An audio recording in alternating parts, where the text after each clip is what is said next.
Hari Om. The first few shlokas as a communication between Arjuna and Lord has really created a vigorous doubt in the mind of Arjuna. This is called Samshaya. A Samshaya, which is of course a branch of philosophy called skepticism. You get Samshaya when you think about a thing.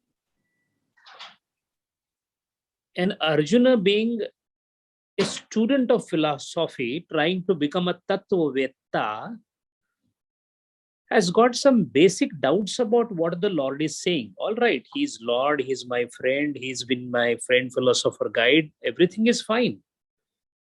But how the person in flesh and body, same as me, called as human being by everyone around, the name has been given to him by his mother, he is Nanda Baba's son. So all the characteristics what that he has exhibited so far, maybe he's excellent in his virtues, but how can we deny the fact that he's a human being?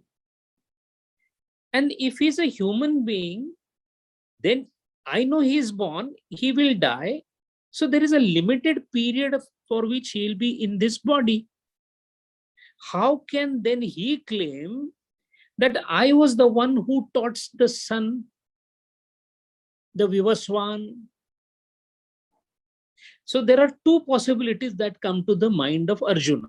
One, the so-called Vasudeva right now standing besides me is one body, and he had another body many years back then, and in that another body he advised or he gave the knowledge to Vivaswan.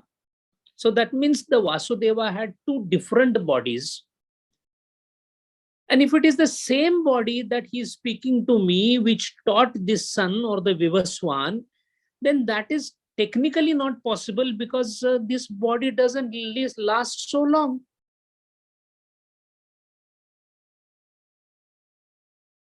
And another thing is, if suppose there is another body that taught Vivaswan and this body of Vasudeva is different, how this body is remembering that body, what it did that time?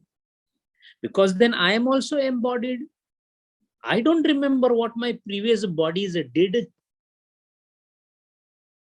So the question asked by Arjuna is essentially for knowing the law, asking to know from the Lord that does he have multiple bodies? Does he have a body at all? If he doesn't have the body, then who is that standing in front of me? If with same body he was not existing earlier, that means he keeps on taking different bodies. Then if he keeps on taking different bodies and yet he remembers all the bodies, then why can't I remember it? Because I'm a student of the scriptures. I have studied during my days with my guru that in Rigveda, in Brahma Sutra, Vamadeva Maharaj has mentioned that it is not possible to recollect the past lives unless the jiva has transcended the upadhi and become the yogi of the highest order. So there is a third doubt also lurking in the mind. Is this gentleman standing besides me, known by the name Vasudeva, is also a yogi of that order?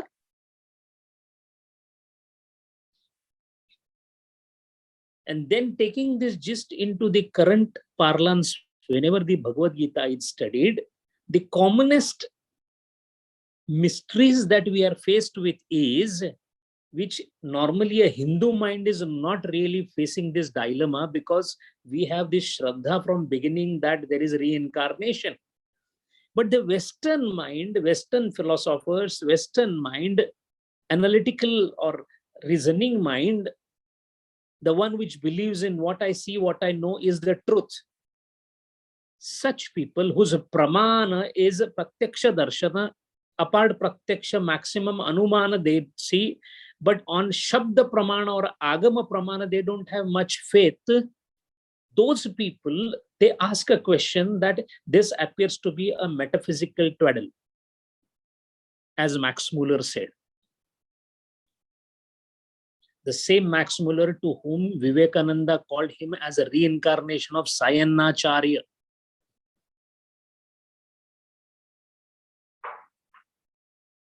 The dilemma that a Western mind faces is simply because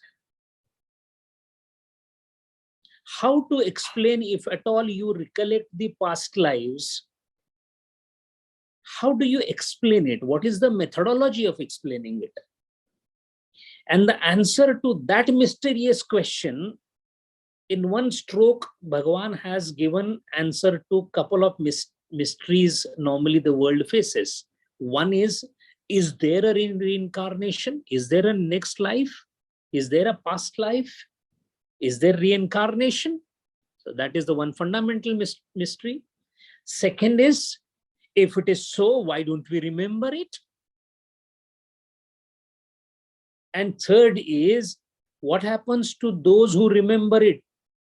I remember my past as a childhood and I keep relishing the past. Whenever I sit, I keep brooding in the past. Brooding in the past is a favorite pastime of mind. I have got only a couple of years past that is known to me in this birth, and I keep playing with it for a long time. I fondle with my memories for a long time. That's my pastime. In case I remember all my past life, how much I'll keep fondling with those pastimes? With this dilemma, the question has come, and Vasudeva has decided to give it a final answer. That is why Gurudeva has given that introduction as a commentary to this particular shloka, that scriptural masters of Hindus exhibit an infinite amount of patience and understanding, which almost amounts to intellectual daring, and they readily come out with to satisfy all possible doubts of students. Here Krishna is trying to explain how he was the very infinite in his real nature. So the answer for this question has encompassed many philosophical aspects of Hinduism, which, as Vivekananda put it, you like it or you don't like it, you will have to accept it. It is not a question of you saying that I don't believe in reincarnation. Madhusudan Saraswati Maharaj in his commentary says that if somebody has to do a kutarka that no, there cannot be many births, or there is no next birth, there is no past, etc., leave them at their disposal, because they shall remember it only if they repent. In order to answer this question, Vasudeva says, Bahuni me vyatitani janmani. Bahuni me, I have had, and you have had many births. So up to this point, we both are same. I had past births. You had past births. You had a continuity of births. I may not have continuity of births. I have sporadic births. You have continuity of births. But fact is that we both have multiple births. Understand that first. The difference comes into the second line. The difference is Tani, amongst those multiple births, Aham Veda Sarvani. I know all of them. Natvam Vetha Parantapa. O scorcher of enemy, Parantapa, you can vanquish any enemy, but not this particular boulder. You can't penetrate through that thick well of ignorance and that is why you will not remember your past births. But since I remember it, first of all, keep it in mind that multiple births do exist. You have come in this world, I have come in this world, but there is a difference in your coming and my coming. As far as coming is concerned, both have been here, both are here. The reason why you came and the way you came is different than the reason why I came and the way you came.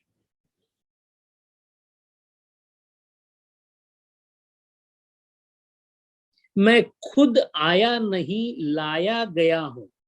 One Sufi says, मैं खुद आया नहीं लाया गया हूं. But in case of you, तुम लाए गए हो. Your condition is different. तमन्नाओं में उलझाए गए हो, खिलौने दे के बहलाए गए हो तुम इस कूचे के हर जर्रे से आगा, इधर से मुद्दते आया गया हूं. Then what is the difference between your coming and my coming? That Gurudeva has explained. When the infinite reality functions through inactivity or sattva, we have the concept of God principle. Gurudeva is now elaborating on the deepest aspect of both Raja Yoga as well as Jnana Yoga. What is the upadhi for Ishvara? Nobody becomes embodied unless the consciousness decides to take upadhi. Upadhi means donning the covering. In Gurudeva's words, taking the matter vestures. We all as a jiva have taken upadhi as a jiva for the consciousness. So who are we? Consciousness only. Then why we are not like God? Because our upadhi is a jiva which is delimited adjunct, and delimited by what? The ajnana or the avidya that we have. Who delimited us? Avidya delimited us. So as a Vyashti, as an individual, if it is avidya that is delimiting me, then from the whole world is delimited by what? By ajnana. And the another name of ajnana is maya. That means as a single entity, I am limited, alpadnya, as a jiva. Even the universe, we all put together. For example, we all have a sthula sharira. This is my sthula sharira, that is his sthula sharira. Let us say all the gross manifestations are all included in one entity, which is called Virata. Even the Virata is an upadhi. So that means me as a jiva, being a upadhi, I can't remember my past life. Why? I'm in gross state. Gross cannot know sukshma. Subtle is not my prerogative because I am gross. That is why Virata Purusha also cannot remember the past life because Virata Purusha is gross. Maybe at a samashti level he is Virat, but at the end it is same like me. So I can't remember the past because I am gross, I am dehadhari, completely convinced that this is my body. As long as I am that, I cannot understand the subtlety or the sukshmata. Virata Purusha also cannot understand the sukshmata. What about my mind, which is subtle in nature, my sukshma sharira? My sukshma sharira can understand the elements. Tanmatra. That is maximum I can understand. Similarly, all the minds that are there in the entire universe, if collected together, which will be called as Hiranyagarbha, will also understand the subtle elements. However, understanding subtle elements is not a guarantee that you will understand the past life. Then who will understand the past life? The one who has transcended the gross body, one who has transcended the Sukshma Sharira, subtle body, and gone beyond the Prakruti. Because gross and subtle body, the Tanmatras as well as the Stulatva, both are nothing else but the Trigunas or the elements Panchamahabhutas. So those who have transcended Panchamahabhutas, gone beyond into Avyakta, that is precisely the state of a yogi in Samadhi. Such a yogi, because now he has no upadhi left, such a person who till he decides to go out of the gunas, till the small thread-like connection is there with the gunas, shall dwell in only sattva. And when one dwells only into sattva, which is inactivity as told by Gurudeva, he is called God principle or Ishvara. Now this Ishvara is the only omniscient thing in the world. So Ishvara will be the only one who can remember all the past life, or conversely, those who remember past life are Ishvaras. Ramakrishna Paramahamsa was Ishvara. So he could realize the past life of whom? Narendra. What happened? In the second visit that he was visiting Ramakrishna Paramahamsa, so Ramakrishna Paramahamsa Thakurda took the hand of Vivekananda in his hand and started sobbing, crying. Vivekananda has described this, that this old gentleman took my hand in the hand and started crying and sobbing. And while sobbing, he said, Narayana, why don't you come again and again to my place and give me darshana? You are verily the Nara who was Narayana earlier. So Vivekananda's earlier life as a Nara was recognized by Ramakrishna Paramahamsa simply because he was Ishwara Koti. Out of 14 direct disciples of Ramakrishna Paramahamsa, 4 were Ishwara Koti. If you read the biography, 4 were Ishwara Koti, 6 were Nitya Siddha. Ishwar Koti means they were the lords. Swami Brahmananda was the Gopa, Sakha of Krishna. Swami Vijnanananda was the one who had done wrestling with Krishna. That is why when Vijnanananda came to for the first time to meet Ramakrishna Paramahamsa, suddenly Ramakrishna Paramahamsa said, come, wrestle with me. Everybody was shocked. A newcomer, tall person, young boy, and this old man suffering from cancer is asking him, come and wrestle with me. Initially, Vijnananda said, no, no, no, no, no. But Ramakrishna insisted. So when he came forward, Ramakrishna removed his outer tunic, asked Vijnananda to remove his clothes, and he actually wrestled with him. Naturally, Vijnananda was a young, tall boy, so he pushed Ramakrishna to the corner, and then Ramakrishna started laughing, saying that, oh, there you are. Because he realized he was nothing else but Krishna's friend who was regularly wrestling with him in the Akhada. This is how Ishwar Koti realizes the past life. Now the question is, how come the eternal, the one who is without birth and death, has taken a birth? Now the tone has changed. Now the words have changed. Now the Sanskrit Bhasha with its tremendous amount of potency has thrown another word. The word used in the first shloka is Bahuni me vetitani janmani. Janma was the word used, so that Arjuna understands. Now Lord is using a completely different word, and that is now saying Sambhavami.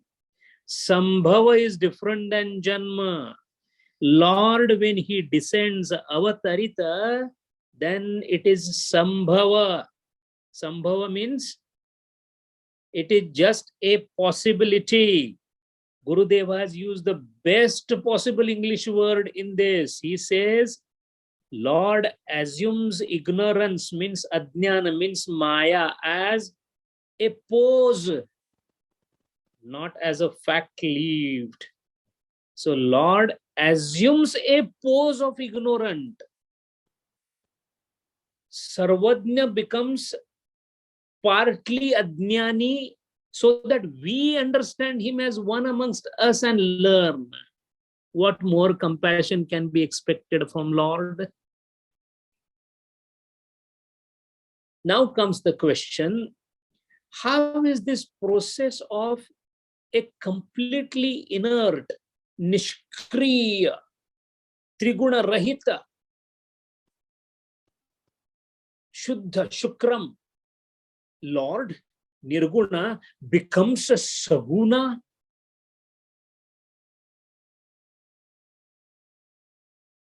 How nirguna becomes a saguna? How nirguna nirakara becomes a saguna sakar?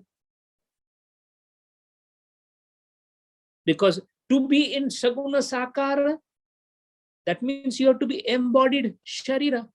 Sharira dharan is possible only because of samskara, vasana. Now, Lord doesn't have desire.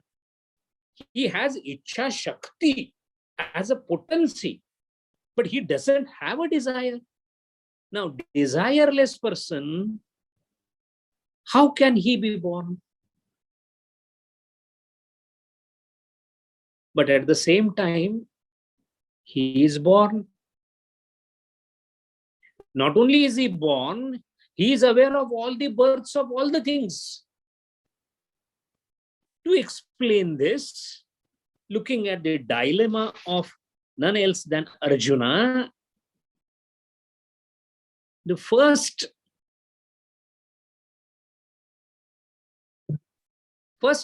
statement that Lord makes is, look, I am birthless. You have two problems, Arjuna. You want to understand two questions. One is, am I eternal or not? Otherwise, how will you explain the sun teaching and you teaching? I'm teaching you and I'm teaching sun also.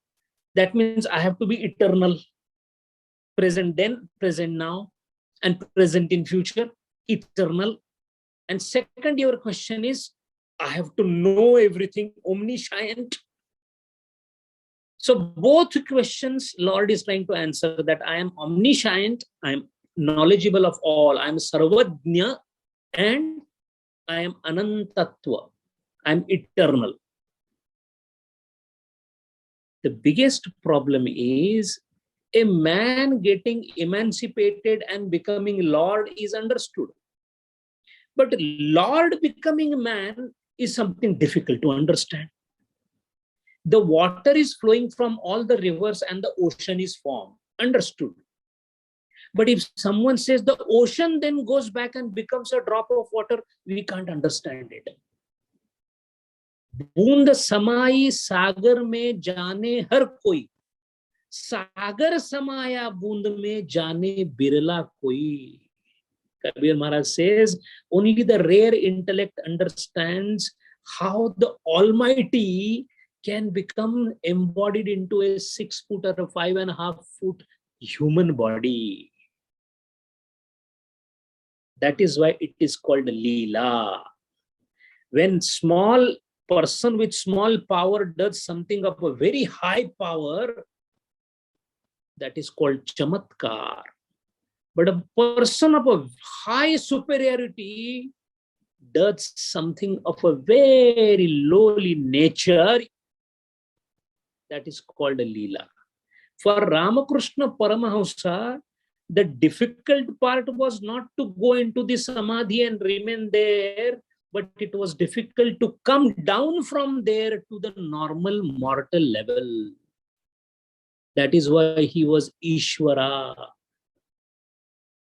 Mind well, God and the Lord has taken enormous effort to become small for us so that we understand him. Why? In his larger gross Swarupa, we cannot even understand him. That is what happened to Arjuna. When he insisted the Virata Swarupa was shown, but he could not even withstand it in spite of the sight given, Divya Drushti given by the Lord. What about us? So we want to know that, Lord, it is like a child saying that, Baba, Baba, I can't understand, Daddy, what you are saying. So you become like me and then only I will understand. And the father becomes the child and starts speaking in lullaby language. My dear baby, Shona, Shona, all that what we do is you come down, stoop to that level. You are mighty, but you stoop down. This is called love, prem, compassion, karuna. Iratam karunamayam.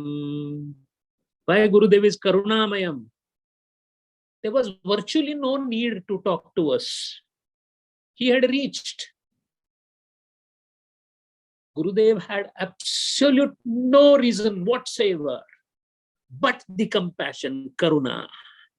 There will be thousands in ignorance. My salvation doesn't matter till the last soul here, jiva, is emancipated. That is called highest compassion. And for this highest compassion, then the Lord came down, and with that surprised face of Arjuna, Lord started explaining, Arjuna, don't be surprised as to what I told you, because Ajo api, you're right. I am eternal. Why? I am birthless. And I'm not birthless, or I'm unborn. Birth doesn't apply to me at all. Because birth and death are the characteristics of those who are undergoing vikaras. I am avikari, ajaha. And I am imperishable. So there is no mrityu for me also. I am Lord of all beings. This is my real nature. Did you understand what I told you, Arjuna? I am birthless, I am imperishable, and I lord over. I have got Isha Tattva. Ishatva is with me. I lord over everything. That is why I am Ishvara. Because I have got a vara of Ishatva. So I am Ishvara. So this is my true nature.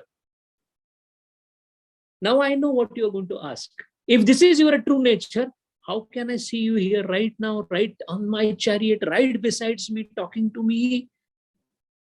That question is in the later half of the shloka. Swam adhisthaya sambhavami. First thing is, I come on my own. Nobody brings me here. Your case, you are brought here because of your past vasanas. For me, there are no prarabdha. I am a prarabdha rahita. Then the question, if you don't have prarabdha, why did you take the body? Without prarabdha, there is no body. How, Krishna, you have a body? So for that, I told my own adhishthatri, Maya. There is a thing called Maya.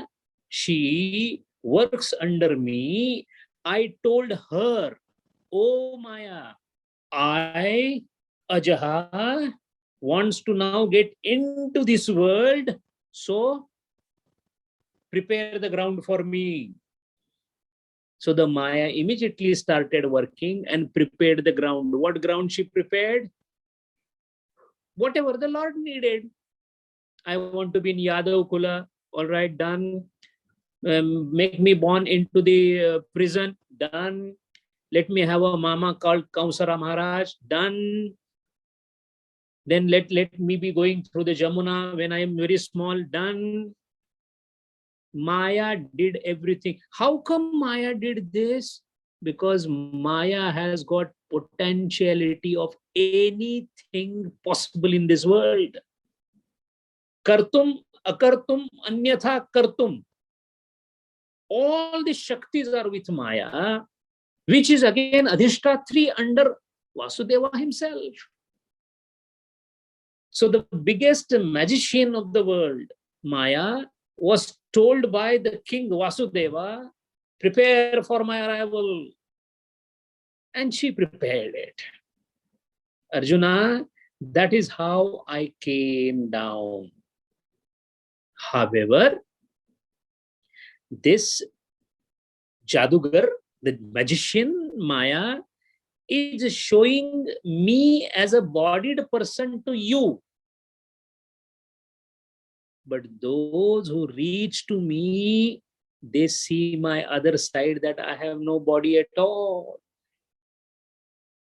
So I appear to have body, I appear to have been born, I will appear to have been dying also. But I still maintain first 1.5 lines of the shloka, that I am ajaha api avyatma. That is my real nature. That is how, Arjuna, I being the person who is eternal, I was the one who taught sun. I again came to you during this birth to tell you, that is my reason of coming here, because otherwise how Bhagavad Gita will be written, and how millions and millions after me, how will they get emancipated? By reading my words. And when my reading of my own Bhagavad Gita is not understood by the people, then I will be sending people of my caliber called Gurudeva, so that they can explain them better. So that these dull-witted people, including the one who is talking, will understand the real purpose or nature of being born, why we are here, how Lord is there. So Jiva, Jagata, Jagadishwara, first I need to understand all this. This is cartographic existence. First you mark the map, then you start walking. Without a map, you cannot walk. Otherwise, destination will be lost. And the map is Bhagavad Gita. And that is why all the questions that may come before you read the cartography, I am answering all of them. So now do you understand how simultaneously I am an embodied person, simultaneously I am Nirguna Nirakar? Don't be fooled by my body, because my body is Divya Deha, it is not a body of yours. Don't ever think that I am completely pained by whatever is happening. Haven't you seen me always smiling? When I was in the prison also, I was smiling. At the time when you people decided to fight, and when Yudhishthira himself gave us a letter to me to take it to Duryodhana, I took it. Even Duryodhana laughed at me, I laughed. And now that you are going to talk to everybody and you are going to have this great fight, has my smile waned any of the time? Because I know the war, I know what is going to happen in the war, I know what happened to all of you in the past. I know that great man sitting on the opposite side, unfortunately, Bhishma Pitama, I know him very well. I know all their forefathers very well. I am Sarvajna, yet I am here as an embodied person.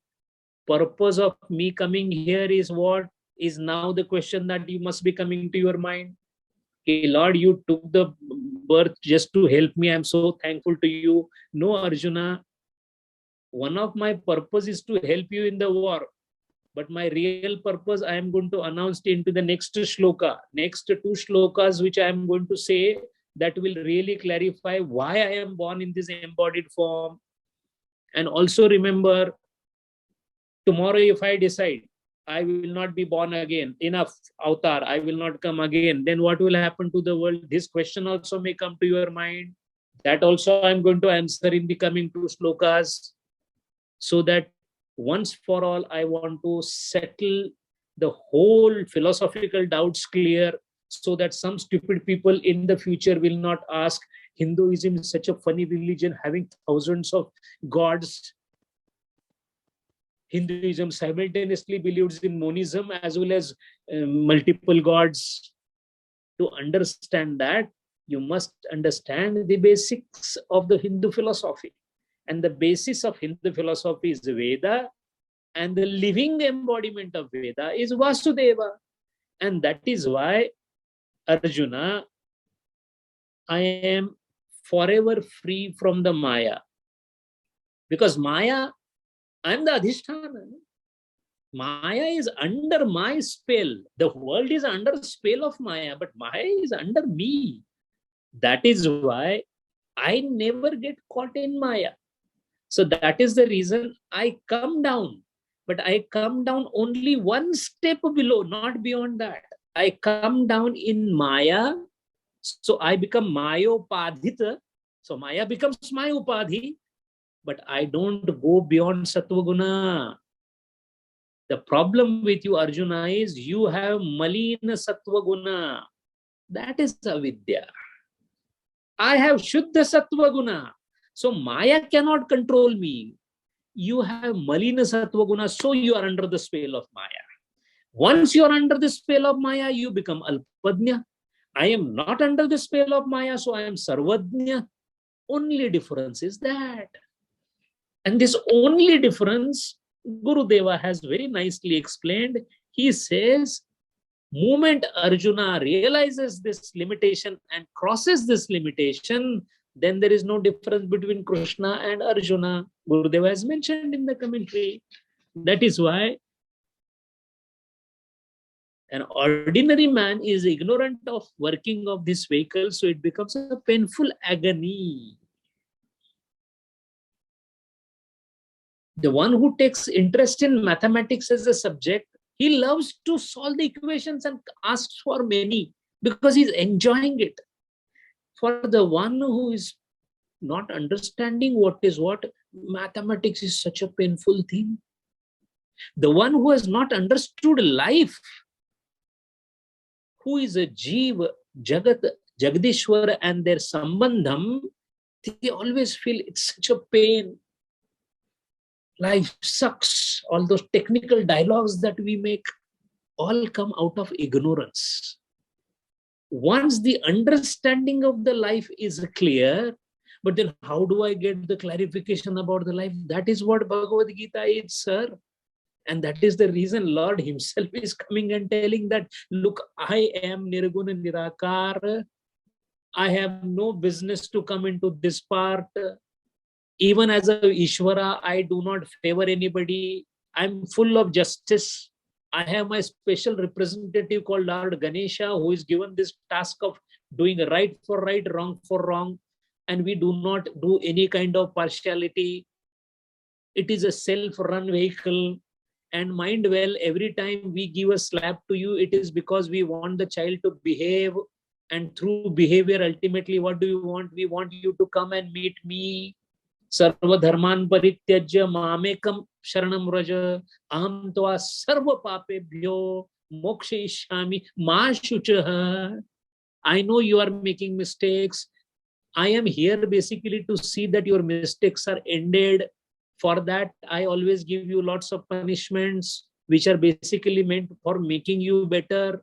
In fact, my Ashirwad to you is every time when you get adversities, you remember me. For that remembrance, I give you adversities. And that is the reason why I work both as a preacher to you, as Bhagavan Sri Krishna, charioteer. I'm also the Brahman, the Nirguna Nirakara. And this reconciliation between Nirguna Nirakara becoming a Saguna Sakara, having omniscient at one time, as well as eternality involved in it. You should be understanding this. And the confusion, hopefully, Arjuna, now is clear to you. Do you understand now that I am eternal? I am unborn. I am imperishable. You understood it? Okay, the second part, even then I come down because I tell Maya to bring me down, and I tell Maya, prepare this proper vehicle for me to come down. And every now and then she prepares the vehicle. And whenever she prepares the vehicle for me, I take a body and come down. And people generally on this in this world call this as coming down, avatarana. So I am called avatar. And generally everybody is born through the yoni. And I am born through the yoni of Maya herself. So I am not a yonija, and I am not yonija, so that is why I don't have janma. My janma has got a new name, and that is called sambhava. Sambhava means there is a possibility. That means there will always a possibility of me coming again and again. Because there is a possibility, my birth is called sambhava. And I may come every now and then. That is why Sambhavami Yuge Yuge. That I'm going to tell you in the coming two shlokas. So be prepared through your mind without any doubt left in you. Hari Om.